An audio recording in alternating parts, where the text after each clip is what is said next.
Supreme কোর্টে প্রাথমিকে ৩২,০০০ চাকরি মামলা, স্পেশাল লিভ পিটিশন মূল মামলাকারী প্রিয়াঙ্কা নস্করের। ৩২,০০০ চাকরি বহাল রাখে বিচারপতি তপব্রত চক্রবর্তীর ডিভিশন বেঞ্চ 2025-এর 3 ডিসেম্বরের হাইকোর্টের রায় চ্যালেঞ্জ করে মামলা।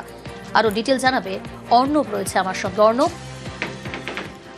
দেখো, ডিসেম্বর মাসে একটা বড় নির্দেশ দিয়েছিল কলকাতা হাইকোর্ট বিচারপতি তপব্রত চক্রবর্তী এবং বিচারপতি সুব্রত কুমার মিত্র, এবং ৩২,০০০ চাকরি যেটা একেবারে হাতের কিনারায় ছিল, প্রত্যেকটা চাকরি কারোরই চাকরি বাতিল করেনি। সেই চাকরি যারা যেমনটা করছিলেন সেটা বহাল রাখে কলকাতা হাইকোর্ট, এবং সেক্ষেত্রে একটা মানবিক ব্যাপারও ছিল এই নির্দেশনামার মধ্যে, যে এতদিন চাকরি করার পর এবং এসএসসির সাম্প্রতিক যে পরিস্থিতি পুরোটাকে জরিপ করি কলকাতা হাইকোর্টে সে রায় ছিল।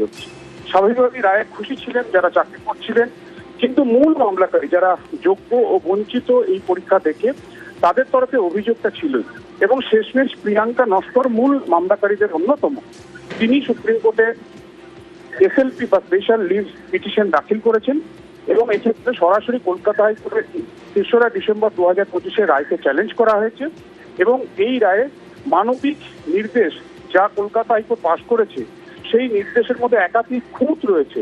তাই আপাতত কলকাতা হাইকোর্টের রায়ের উপর স্থগিতাদেশ চাপাক সুপ্রিম কোর্ট এই আবেদন করা হয়েছে। পাশাপাশি দ্রুত যাতে এসএলপি শুনানি হয় তারও আইনি প্রক্রিয়া তাদের তরফে শুরু করা হয়েছে। সব মিলে ৩২,০০০ চাকরি বাতিল যে মামলা দীর্ঘদিন ধরে চলছিল, সেই মামলা ফের এবার সুপ্রিম কোর্টে গেল। এর আগে একবার এসেছিল, কিন্তু এবার ফাইনালে সুপ্রিম কোর্টে গেল।